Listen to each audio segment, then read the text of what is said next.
pagi menjelang siang semua. Pagi dokter. Suara saya jelas? Jelas dok, jelas. Jelas. Oh iya. Terima kasih udah pada menyempatkan untuk ikut webinar ini.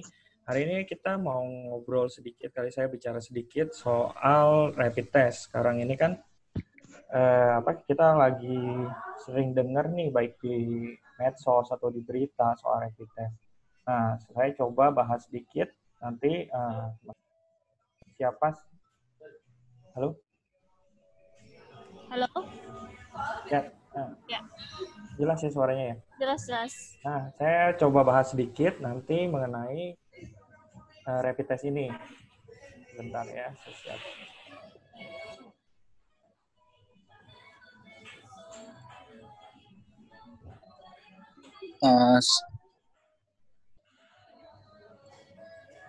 Slide-nya udah pada kelihatan semua ya? Sudah dok. Ya. Kelihatan dok. Oke. Ya, kita Bagus, dok, mau bagus. bahas sedikit soal rapid test ini. Singkat dulu ya, ini resume saya. Saya lulus dari Fakultas Kedokteran Universitas Trisakti tahun 2010, kemudian tahun 2019 lulus spesialis patologi klinik dari RSCM. Kemudian pekerjaan saya saat ini saya kepala laboratorium di RSUD Tugu Koja dan Laboratorium Genetik Indonesia. Nah, sebagai pendahuluan awal nih, saya mau menjelaskan laboratorium untuk COVID-19 ini ternyata nggak cuma rapid test yang sering kita dengar saat belakangan ini. Ternyata juga ada pemeriksaan lain yang diperlukan juga untuk pemantauan atau penegakan diagnosis pada pasien ini. Di sini saya membagi ya, yang pertama pemeriksaan darah rutin dan juga pemeriksaan deteksi infeksi virus SARS-CoV-2 yang menyebabkan COVID-19. Nah, untuk pemeriksaan rutinnya itu saya bagi aja menjadi dua. Yang pertama pemeriksaan mengenai hematologinya. Biasanya ini berdasarkan data yang didapatkan dari kasus yang banyak di negara Cina ya. Sebagian besar pasiennya mengalami anemia, kemudian juga ditemukan jumlah limfositnya yang normal ataupun meningkat. Kemudian jumlah limfositnya yang rendah atau kita sebut limfopenia, dan juga LED-nya cepat. Kemudian dari pemeriksaan kimianya,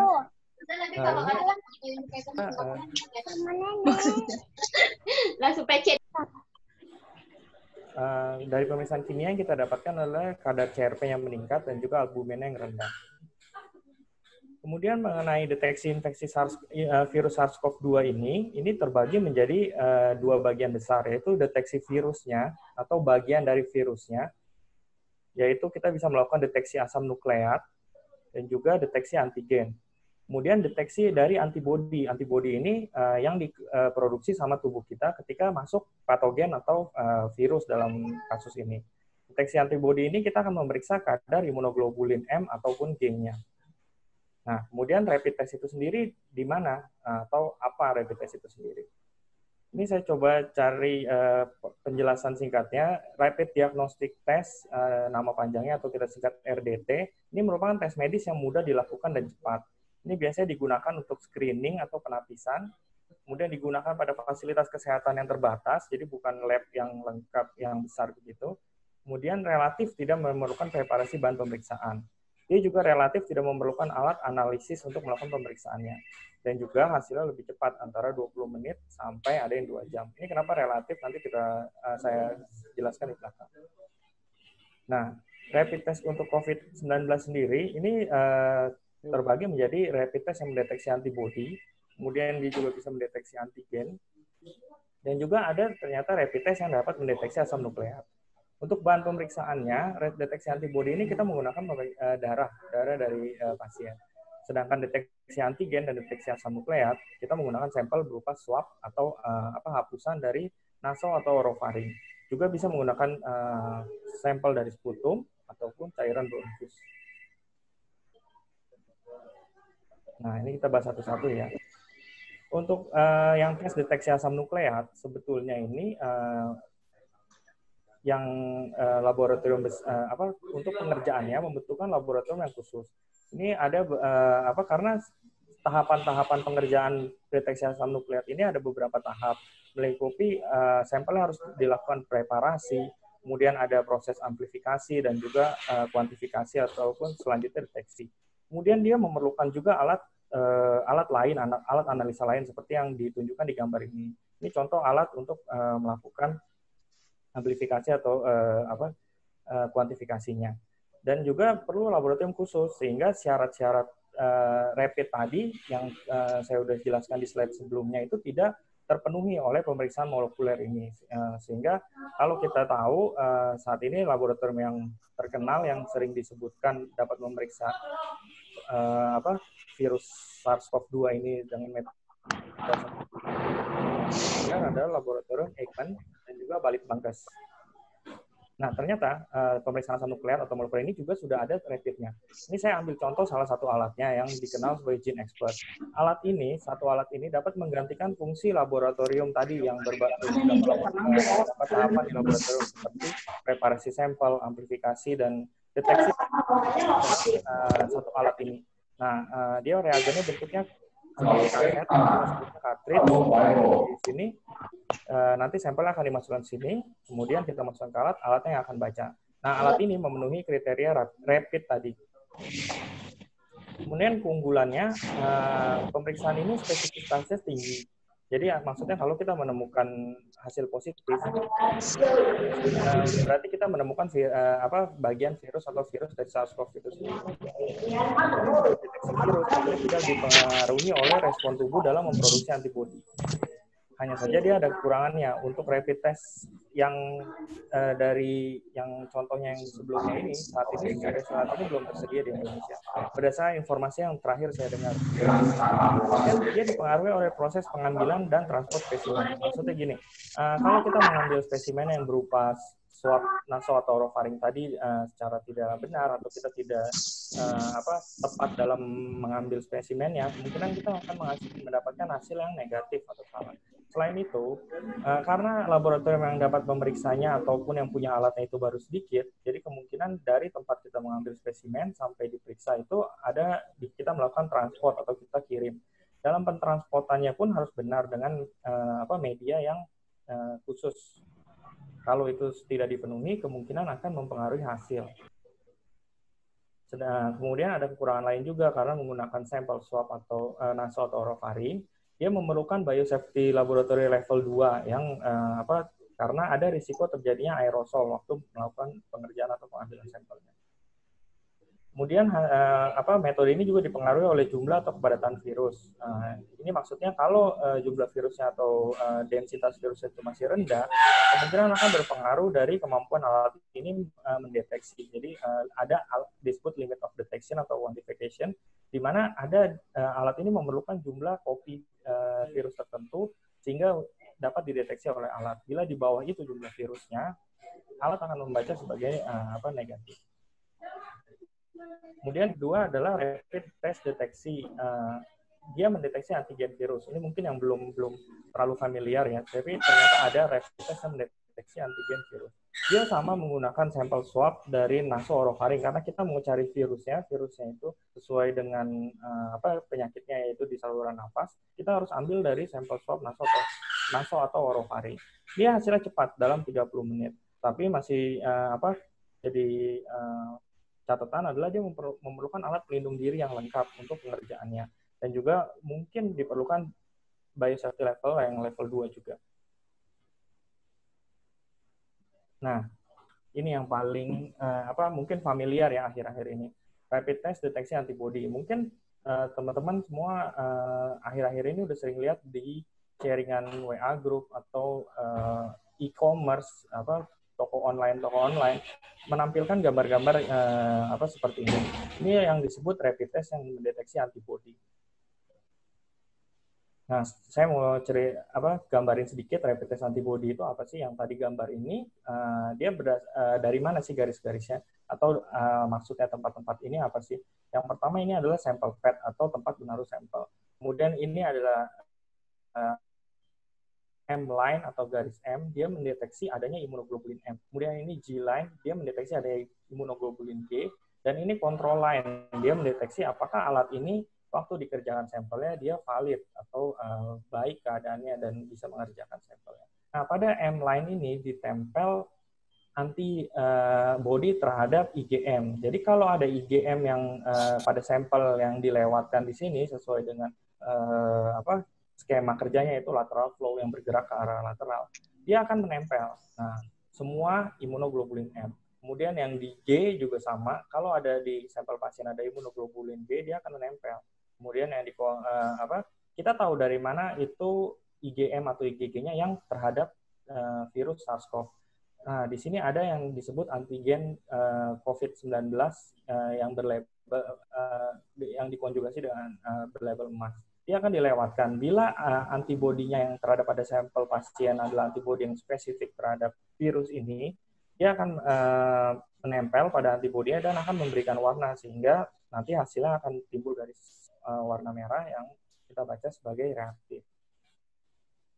Nah, ternyata ini saya kasih tabel sedikit. Ternyata hasil pemeriksaan antibodi tersebut tidak bisa langsung diinterpretasikan sebagai positif atau pasiennya terkena penyakit. Kita ambil contoh di sini ya.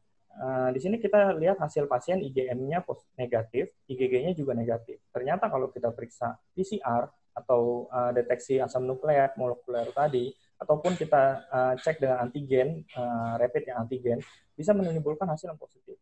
Kenapa? Ini pasiennya berada di periode jendela atau window. Jadi virusnya sudah masuk, sudah ada di saluran nafasnya, tetapi pasien itu belum memproduksi antibodi.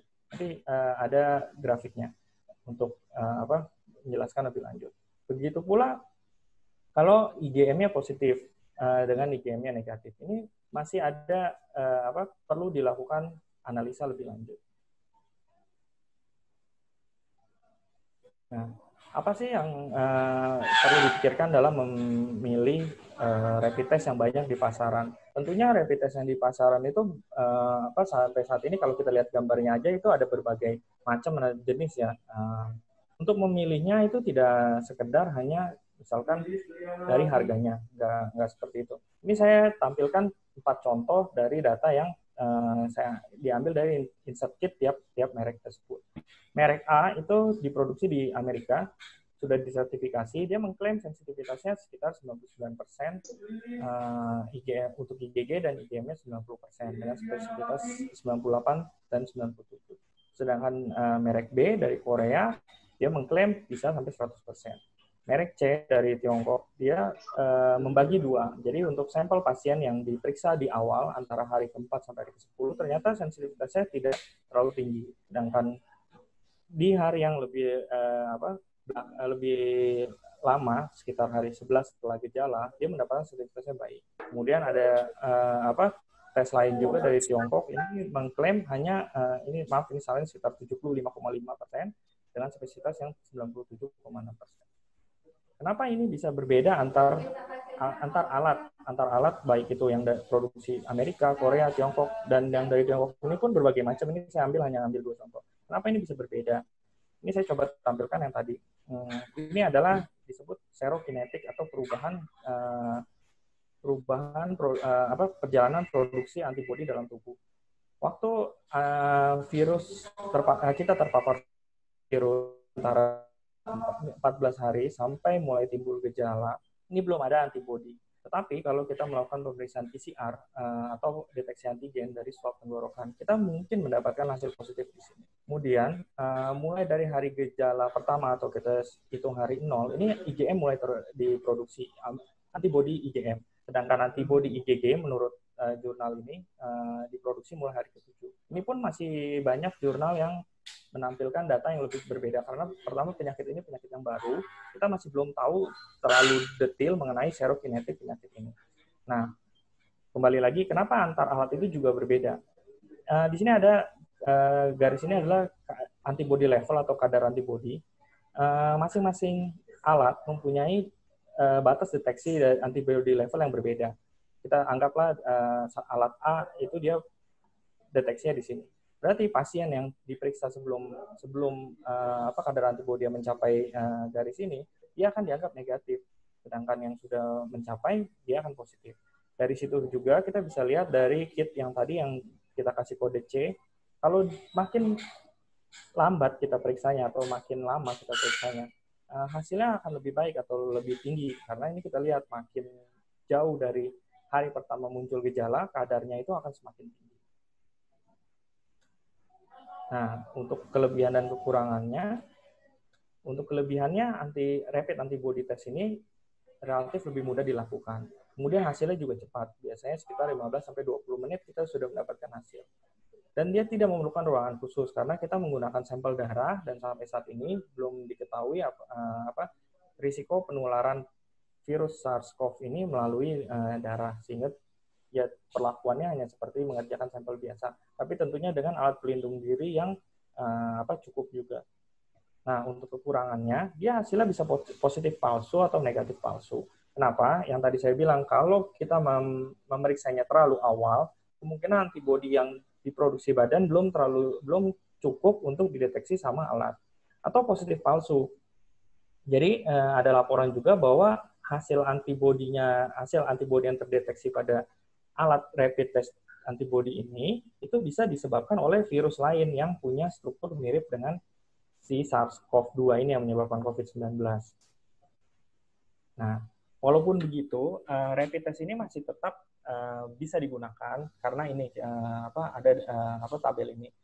Ini yang sebelah sini adalah rapid test, yang sini adalah molecular diagnosis yang sebagai standar baku atau standar emas untuk mendiagnosis.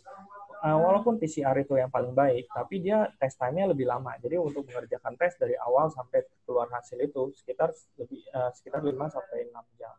Sedangkan alat rapid itu sendiri lebih cepat, sekitar 10 sampai 20 menit yang dari saya bilang. Kemudian untuk mengoperasikannya itu lebih simpel dan tidak memerlukan alat tambahan lain. Jadi hanya dari tes itu sendiri. Sedangkan yang PCR, dia tetap walaupun sudah ada yang rapid, dia tetap harus ada alat modulnya itu tadi. Kemudian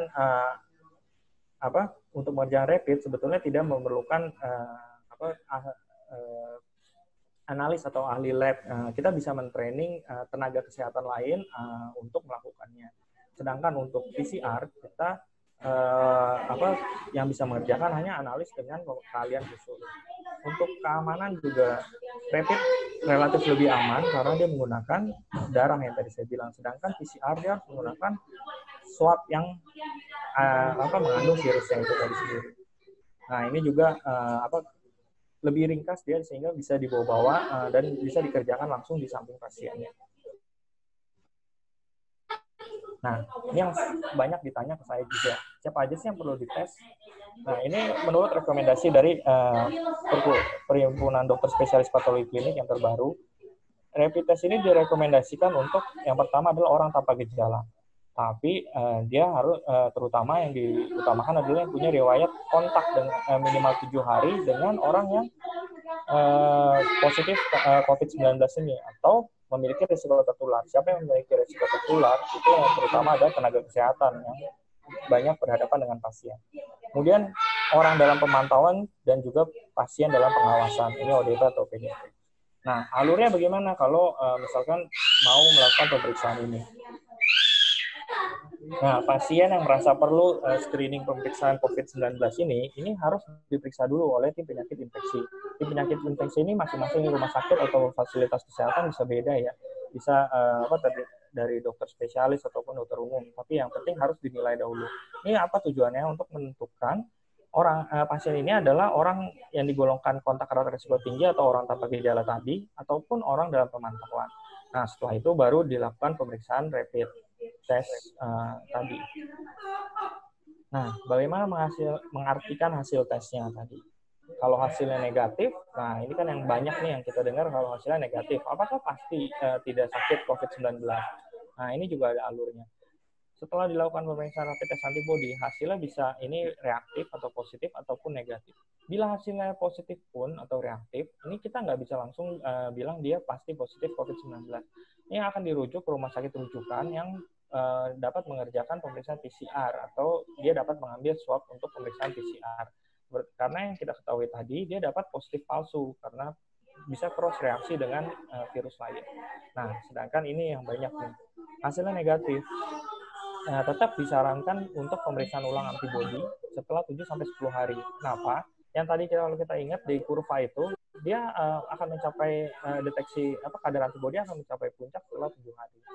Jadi selama menunggu 7-10 hari ini tetap dilakukan untuk disarankan untuk melakukan physical distancing atau social distancing sebelumnya. Jadi isolasi diri sendiri dan juga melakukan PHBS atau perilaku hidup bersih sehat.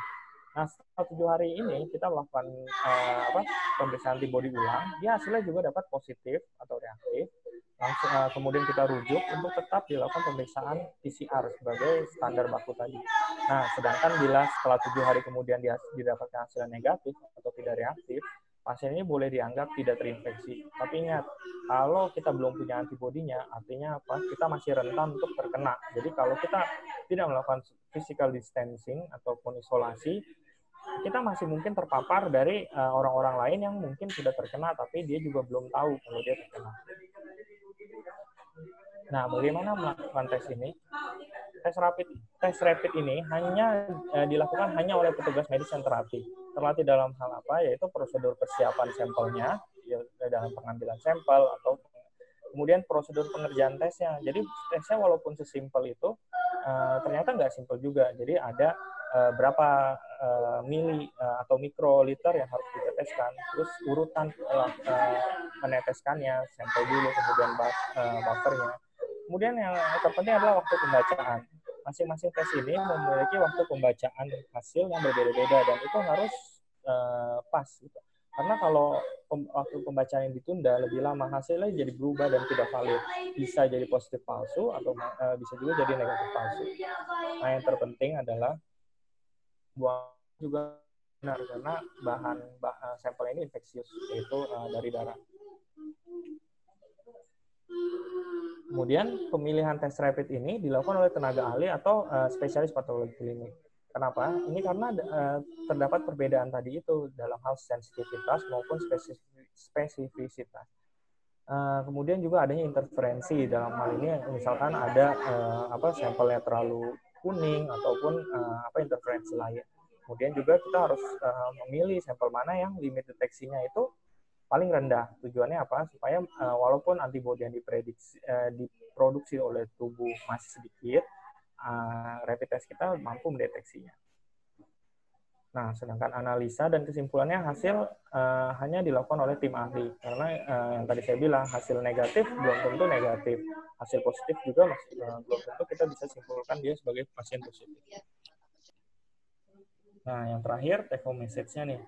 Yang pertama adalah pemeriksaan laboratorium COVID-19 ini tidak terbatas pada pemeriksaan rapid saja. Jadi, banyak pemeriksaan lain yang tadi saya sebutkan di awal. Kemudian, pemeriksaan rapid sendiri ada banyak jenisnya, jadi bisa periksa asam nukleatnya, antigen, ataupun antibodinya.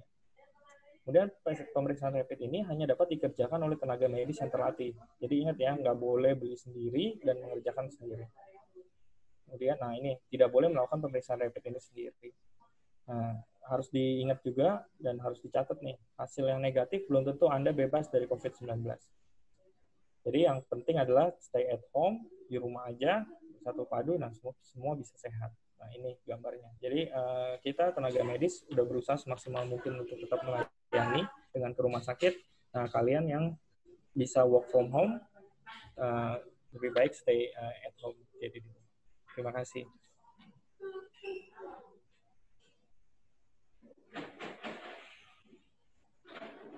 Boleh tanya jawab ya? Ya, terima kasih dokter. Nah, buat teman-teman boleh tanya jawab ya. Sekarang mau lewat, mau di unmute dulu boleh, mau lewat chat juga boleh. Boleh. Mungkin saya dulu, mungkin Dokter Andrew. Pagi dok. Selamat pagi Pak. Ya, dok. Sebelumnya terima kasih untuk penjelasannya dan rasanya sudah sesuai lah dengan apa yang selama ini kita peroleh literaturnya. Hanya ada satu yang menarik dok. Untuk kondisi Jakarta, kita bicara kondisi Jakarta saat ini. Kalau kita ingin melakukan, Ya Pak. halo, ya, sorry. Ini soalnya ada suara backsound-nya nih. Sorry dok, kita lanjutin ya dok ya. Iya. Oke, kalau untuk kondisi Jakarta saat ini, mungkin ada rekomendasi dari Dr. Andrew. Andainya kami ingin melakukan rapid test pertama, itu lokasinya di mana? Termasuk bila kami misalnya positif dan akan dilakukan pemeriksaan lanjutan tadi yang berupa antigen atau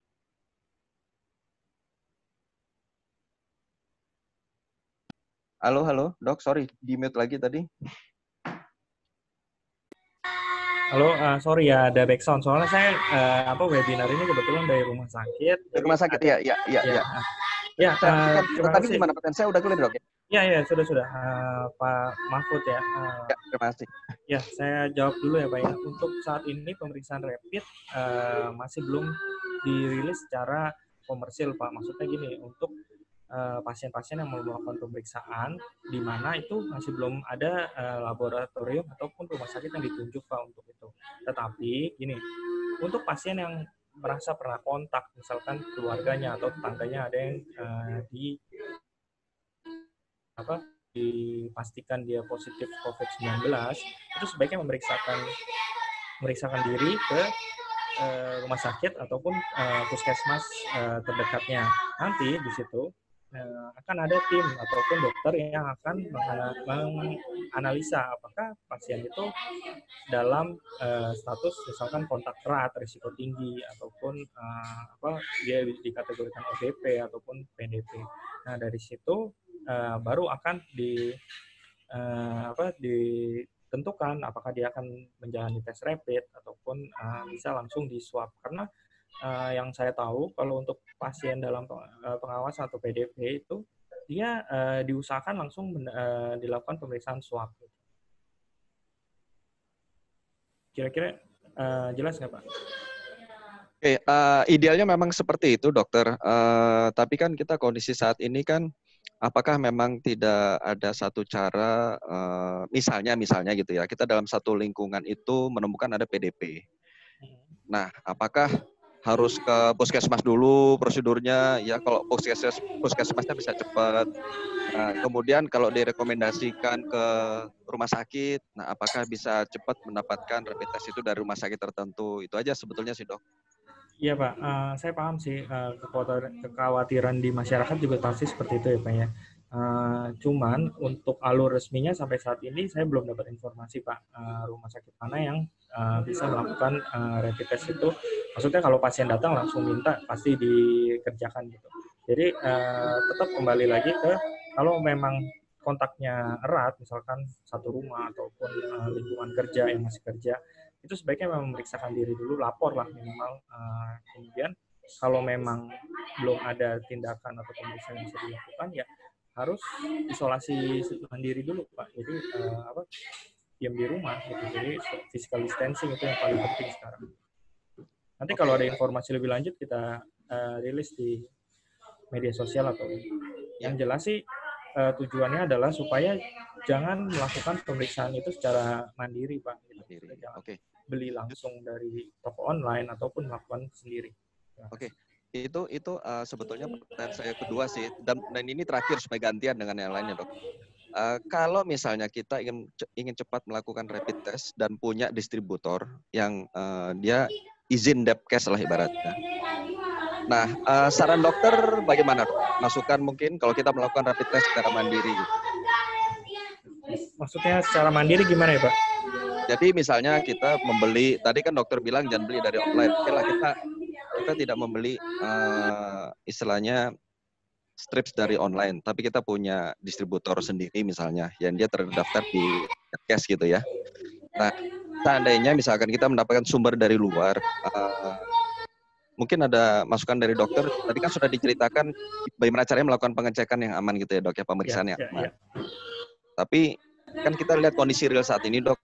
Kita kan kalau mau menunggu kapan itu mau dirilis, harus periksa kemana, idealnya dan sebagainya.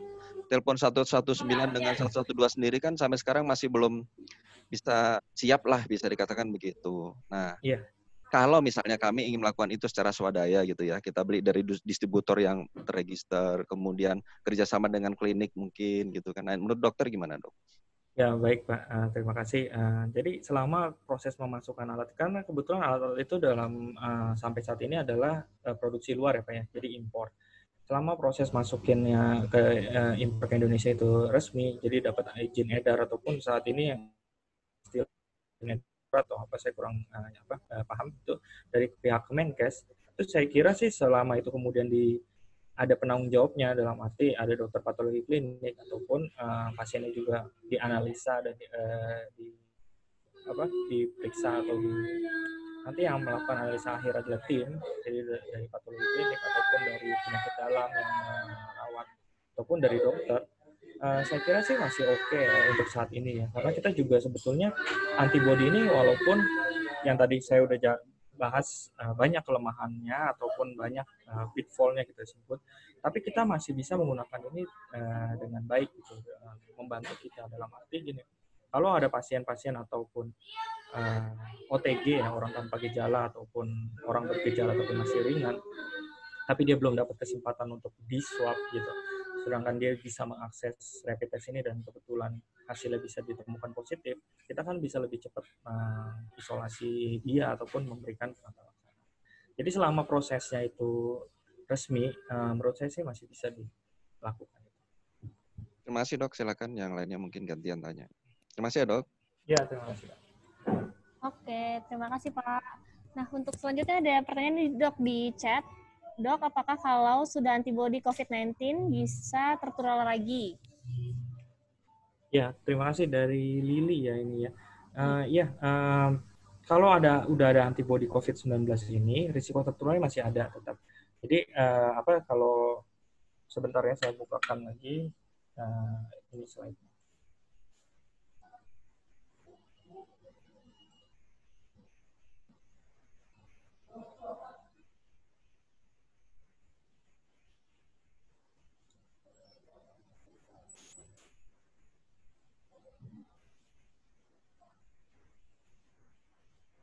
Nah, ini bisa lihat ya.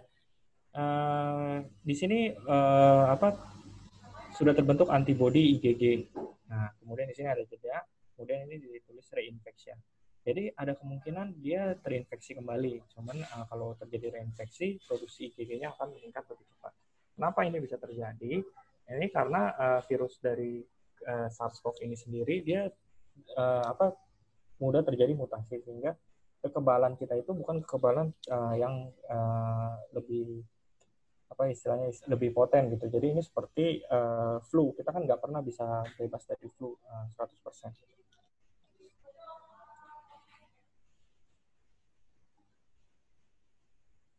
Halo?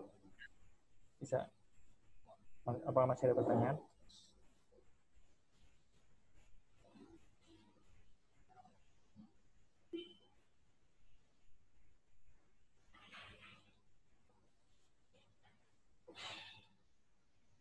Halo? Halo? Ya, dok, masih aktif. Udah jelas? Ibu Lili ada apa udah jelas Ibu Lili? Ibu Lilinya nggak jawab nih. Ya. Oke, next saja ya. Oke, next dok. Ini ada yang tanya, untuk rapid test digunakan di Indonesia, tipenya apa? Dan seberapa efektif untuk screening di saat keadaan seperti ini? Oh iya, dari Siti Cawa El Zahra ya. Jadi rapid test yang digunakan di Indonesia saat ini berbagai macam tuh. Jadi yang sudah masuk itu kebetulan yang mendeteksi antibodi. Jadi yang mendeteksi antibodi sendiri ada banyak merek yang seperti saya sebutkan tadi. Nah, kemarin kalau nonton ILC ya, Dr. Erlina menyebutkan rapid test yang molekuler. Nah, itu yang tadi saya sebutkan juga. Nah, itu sedang dalam masih didiskusikan dan diusahakan mungkin itu kalau ada nilai diagnostiknya atau nilai screeningnya itu lebih tinggi dibandingkan yang antibodi sekarang. Nah, seberapa efektif kembali lagi tadi seberapa masing-masing individu atau pasien berbeda. Jadi kita nanti nilai dari berapa lama dia sudah kena gejalanya muncul ataupun berapa lama dia kontak dengan orang lain yang dicurigai COVID-19. Nah, dari situ baru kita bisa nilai seberapa efektif. Cukup jelas? Oke, kayaknya di-mute. Oke, next pertanyaan ya. Nih, dok, kan ada terkena COVID-19 tanpa gejala. Ada yang bilang itu berpengaruh pada usia, dok. Jadi kebanyakan yang di usia muda yang seperti itu. Nah, apakah itu benar? Terus kenapa gitu ya? Dari Ica Kofifa. Oh iya, Ica Kofifa ya. Ini pertanyaannya bagus ya. Awalnya, data demografi pasien yang terkena dan bergejala berat itu memang yang berusia lanjut ya. Itu jadi kita punya hipotesa itu bahwa kalau usianya lebih muda daya tahan tubuhnya lebih bagus. Secara teoritis memang seperti itu karena pasti penyebab ini adalah virus. Virus kan sebetulnya self-limiting disease ya. Jadi kalau tubuh kita kuat, kita bisa mengeliminasi virusnya itu sendiri. Hanya saja ke belakang ini ternyata demografi yang terkena juga bervariasi. Jadi dari segi usia yang muda atau relatif muda juga sudah terkena. Jadi untuk jawaban pastinya masih belum ada karena penyakitnya sendiri penyakit baru ya. Jadi kita masih mempelajari karakteristik penyakit ini sendiri. Tapi yang jelas sih kita harus jaga kesehatan ya, jangan supaya imunitas kita nggak turun. Cukup jelas? Halo?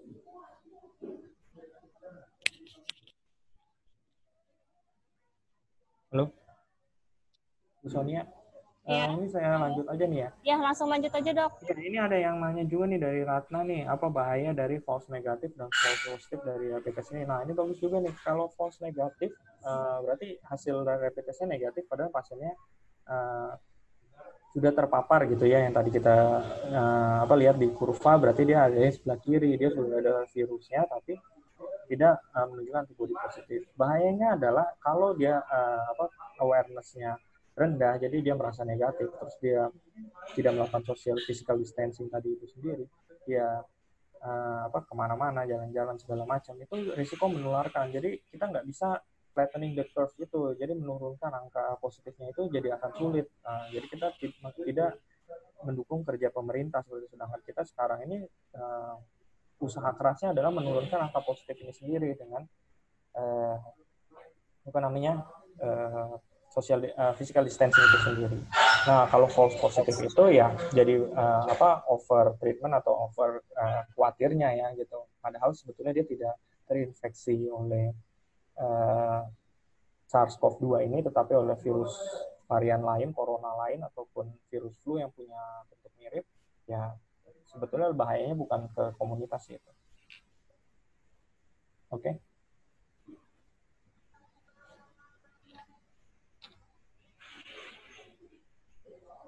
Ini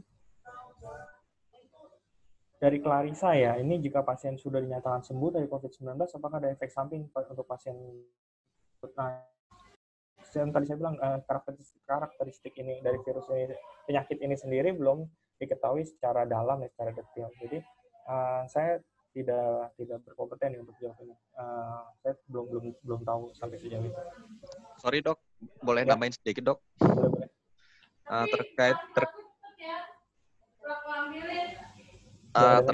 Terkait dengan penjelasan tadi terakhir ya dok ya, mengenai kalau sudah terkena kemudian sembuh ya dok. Ya.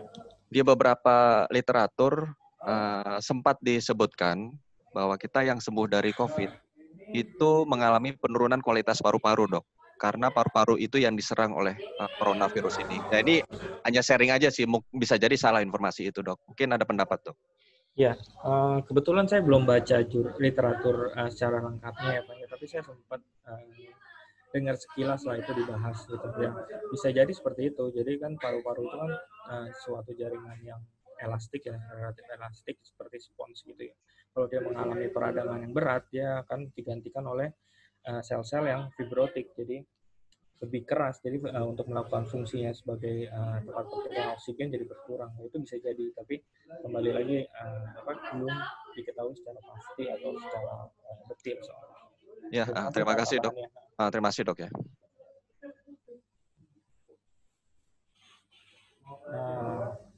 Saya lanjut lagi nih, saya bacain lagi dari Rizky Hamonangan nih, berhubung saat ini tidak semua pasien bisa melakukan rapid test dari swab lab ya. Apakah pemeriksaan ronsen bisa membantu menunjukkan gejala COVID-19? Bisa ini. Jadi salah satu pemeriksaan dasar yang kita kerjakan ke pasien yang dicurigai selain pemeriksaan darah rutin tadi yang bisa kita kerjakan di hampir semua lab, kita juga melakukan ronsen. Jadi nanti akan mungkin terlihat misalkan adanya cairan ataupun adanya infiltrat ya, atau gambaran seperti pemadatan paru seperti saya kurang bisa menerangkan juga. Mungkin nanti kita buat sesi lain ya mengenai ini. Kemudian, apakah benar penggunaan rapid test harus diulang beberapa kali dalam kurun waktu 2 minggu? Nah, iya ini tadi saya udah Pak Haris Azhar nih. Ini Haris Azhar Komnas HAM bukan? Ya ini benar nih, tapi nggak kurun waktu 2 minggu ya, tapi 7-10 hari kita udah harus ulang lagi karena sesuai kinetik dari serokinetiknya, kemungkinan dia sudah cukup untuk dideteksi alat kita kalau benar positif. Kemudian Ibu Siva Nurfaida ya, apakah pemeriksaan laboratorium penunjang? Ya ini betul ada. Tadi saya udah jelaskan juga di awal, salah satu yang paling dianggap ada pada hampir semua pasien itu limfopenia atau penurunan limfosit, walaupun itu nggak menjadikan diagnosis, tapi hanya untuk membantu untuk mengarahkan. Kemudian apalagi dari Lili, apakah ini CPAP maksudnya kali ya, bisa dipakai untuk bantuan ventilator dengan terbatas. Saya nggak bisa kasih jawaban pasti ya, karena kebetulan saya tidak berkompeten untuk menjawab dari sisi terapi. Sebaiknya saya nggak jawab ini ya, karena takutnya nanti malah salah. Saya skip aja ya.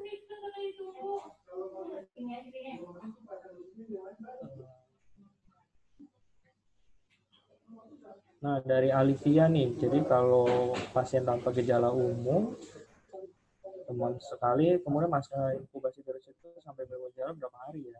Apakah bisa tanpa gejala itu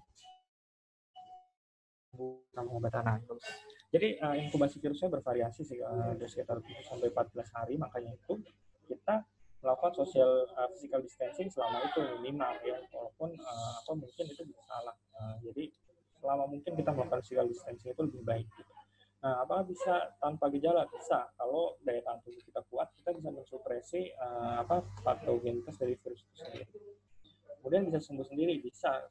Virus itu pada dasarnya self-limiting disease, jadi dia bisa sembuh sendiri.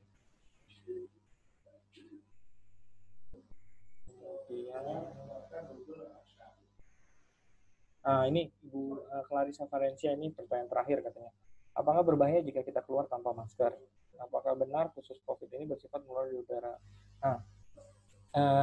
Sejauh ini sesuai dengan rilis dari WHO juga bahwa belum terbukti bahwa penyakit ini ditularkan melalui airborne atau melalui udara. Jadi kalau kita keluar, kalau kita sehat ya, kita keluar tanpa masker itu masih aman selama kita tidak melakukan kontak dekat gitu. Maksudnya gini loh, kalau kita pergi ke tempat-tempat yang kepadatannya tinggi, contohnya ke pasar atau ke pertemuan yang kalau masih ada pertemuan itu ya pasti risikonya tinggi. Tapi kalau kita misalkan jogging pagi selama di rumah ini, kita olahraga di halaman atau apa, itu aman, jadi nggak perlu pakai masker gitu.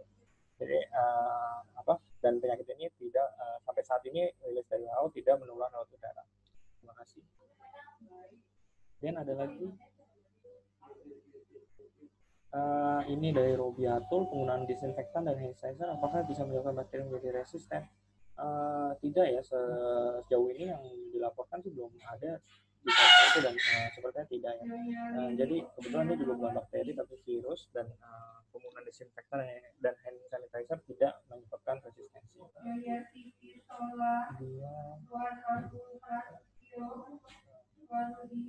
Nah, ini vaksin dari Cina. Saya kurang yakin ya apakah vaksinnya itu udah human trial ya, maksudnya sudah dicobakan ke manusia ataupun sudah boleh diberikan ke manusia. Nanti kita lihat perkembangan lanjutannya. Setahu saya saat ini vaksin masih dalam tahap penelitian dan masih tahap uji sebelum bisa dicobakan ke manusia. Nah, udah nih yang dari chat sih udah. Apakah masih ada yang mau tanya lagi? Izin satu lagi mungkin, Dok. Ya, Pak. Dok, ini kita misalkan dokter nih hari ini sakit ya. Masuk rumah sakit, diare, anggap aja diare gitu ya. Kemudian saya jenguk dokter ke rumah sakit. Besok dokter punya gejala seperti COVID dan dites. 2 hari kemudian dokter positif. Saya yang menjenguk dokter hari ini, itu masuk kategori PDP atau ODP, Dok? Kalau nggak ada gejala, Bapak masuknya OTG, Pak, orang tanpa gejala. Tapi risikonya risiko tinggi, karena kontak erat risiko tinggi. Jadi kalau OTG itu antara ODP atau nggak, di PDP luar ya, Dok? ODP atau PDP. Di luar itu ya, Dok? Ya, jadi OTG itu orang tanpa gejala, tapi ada riwayat kontak dengan misalkan pasien yang probable atau confirm. Jadi dia risikonya lebih tinggi. Nah, kalau kayak gitu, biasanya kan orangnya masih sehat, jadi melakukan physical distancing dan isolasi mandiri. Saran dokter, saya harus melakukan apa tadi prosedurnya, Dok? Prosedur apa tuh? Ya, saya kan OTG gitu ya. Oh iya, physical distancing. Physical distancing 14 hari? Iya, 14 hari dan isolasi. Ya. Oke, dan setelah 14 hari? Aktivitas maksudnya gini. Kenapa? Minimal dan 14 hari, Pak. Setelah 14 hari kalau nggak ada gejala berarti kan yang kita lihat dari masa inkubasi virusnya itu dia antara sudah hilang ataupun gejalanya jadi malah sudah keluar gitu. Jadi 14 hari itu kita melakukan observasi juga apakah ada gejala. Apakah saya perlu melakukan tes setelah 14 hari itu, Dok? Tes apa nih, Pak? Rapid misalkan? Ya, whatever lah, mau rapid, mau PCR gitu loh. Kan ingin memastikan kalau saya benar-benar sehat gitu. Oh, oke. Kalau orang yang sehat, nggak perlu dipastikan sehat Pak pertama, Pak. Kalau sudah 14 hari, kita bisa anggap virusnya itu juga sudah reda ataupun sudah nggak ada di sudah tidak. Saya susah juga kalau mau bilang tidak infeksius ya, karena saya belum baca berapa hari sih sebetulnya orang yang terkena itu masih bisa menularkan. Tapi setelah 14 hari itu, kalau sudah tidak ada gejala, dianggap virusnya itu tidak manifest di orang. Tapi saran dokter, kalau untuk ukuran Indonesia dan Jakarta dengan kondisi yang saat ini, apakah saya harus melakukan tes atau ya sudah kalau sehat tinggal masuk kerja lagi pada hari ke-15 atau 16? Oke. Jadi kalau bisa melakukan tes itu bagus Pak, kalau bisa akses tesnya bagus. Cuman karena sampai sekarang yang tadi saya bilang masih belum ada fasilitas yang ditunjuk melakukan rapid test secara mandiri ataupun boleh dikomersikan dijual, bukan dijual. Jadi pasien boleh melakukan pemeriksaan secara mandiri gitu, seperti pemeriksaan lab lain. Jadi saya nggak bisa menyarankan seperti itu sih Pak. Jadi tetap nanti kita tunggu kebijakan lagi ya, kebijakan dari pemerintah mengenai. Oke, terima kasih Dok. Iya, sama-sama.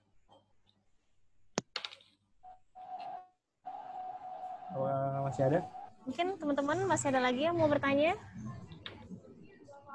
Kita masih punya waktu 8 menit ya, 7 menit.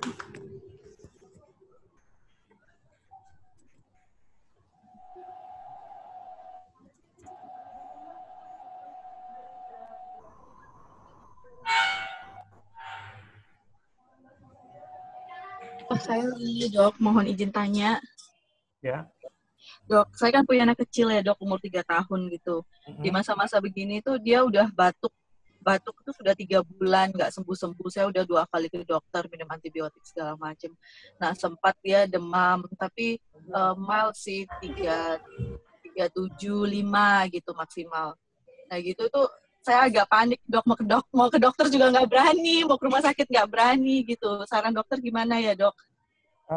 Selama gini, ya betul sih, kalau sekarang ini jadi agak khawatir ya Bu ya kalau mau melakukan pemeriksaan gitu. Tapi kalau selama demamnya tidak tinggi ataupun terkontrol, kemudian juga secara fisik masih oke, masih kita lihatnya anaknya masih ceria atau masih makannya masih oke, ya mungkin bisa ditunda Bu. Tapi kalau mulai nggak yakin, lebih baik sih diperiksakan dulu ke dokter. Jadi walaupun sekarang ini ya bisa disebut agak serem, tapi ya misalkan ya dengan pencegahan aja Bu, jadi dengan precaution yang tinggi aja kalau ini. Jadi misalkan anaknya dipakai masker atau apa gitu.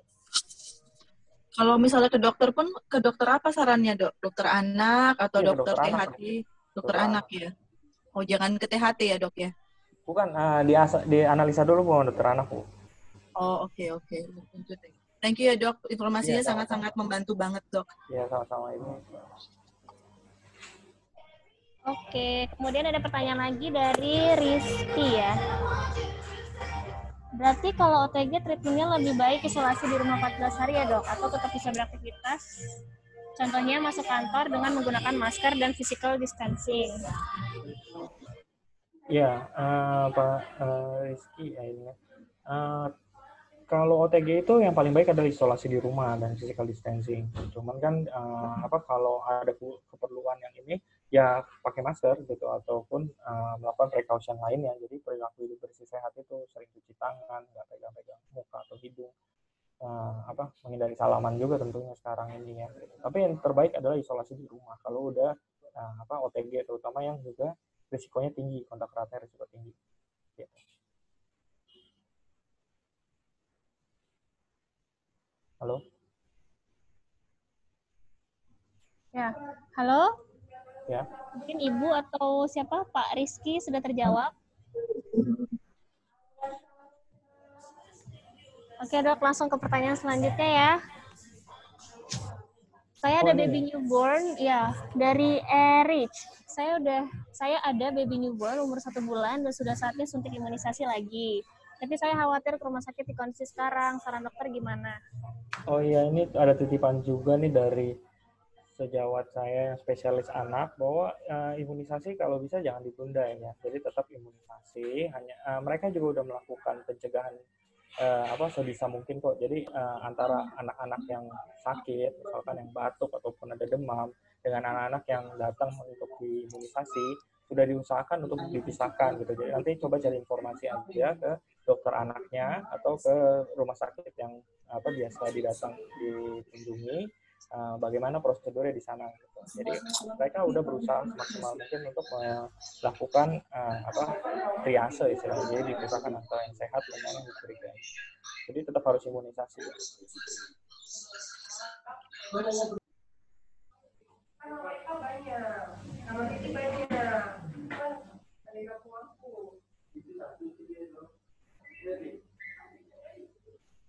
Oke, masih ada?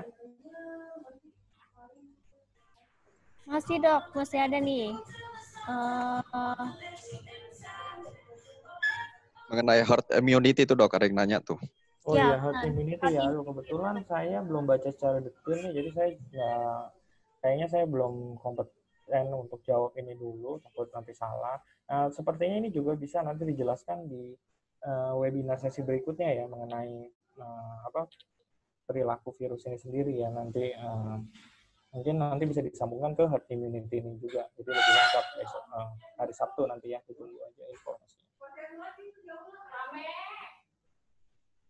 Mungkin Dr. Andrew, itu ada satu pertanyaan dari iPhone 7 Plus yang belum dijawab katanya. Oh, yang mana tuh? Oh, yang mana nih? Jadi kalau tidak salah tentang gejala ya. Oh ini ya, intinya kita semua tetap di rumah kecuali jika ada simptom serius. Kalau sebatas pusing tenggorokan tidak ngantuk, berarti tidak usah ke rumah sakit. Terus sejauh tidak ada sesak ataupun demam yang tinggi yang tidak bisa dikontrol dengan obat-obatan yang ada gitu, ya selama masih bisa di rumah ya lebih baik melakukan isolasi dan physical distancing gitu. Tetapi kalau dirasa sudah tidak nyaman, lebih baik konsultasi gitu. Jadi kita bisa melakukan analisa yang lebih dalam. Kira-kira cukup ya yang iPhone 7 ini.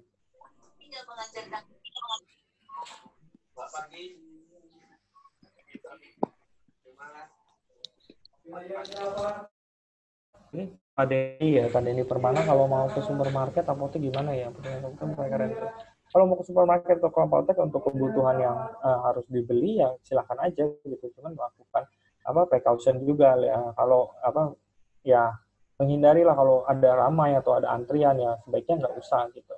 Tapi kalau terpaksa harus ya lakukan pencegahan, misalkan menggunakan masker gitu. Kalau ada keramaian ya sekali lagi saya tidak menyarankan untuk menggunakan masker pada orang sehat yang nggak terjebak istilahnya dalam keramaian. Gitu.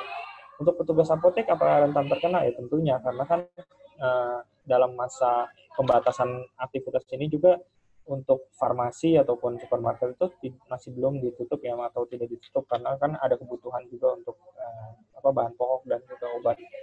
Petugas apotek tentunya menjadi salah satu yang kriteria orang tanpa gejala ya mungkin ya. Nah, karena dia juga nggak tahu kan siapa yang beli yang datang itu mungkin terkena virus SARS-CoV-2 ini atau enggak. Kira-kira itu jawabannya.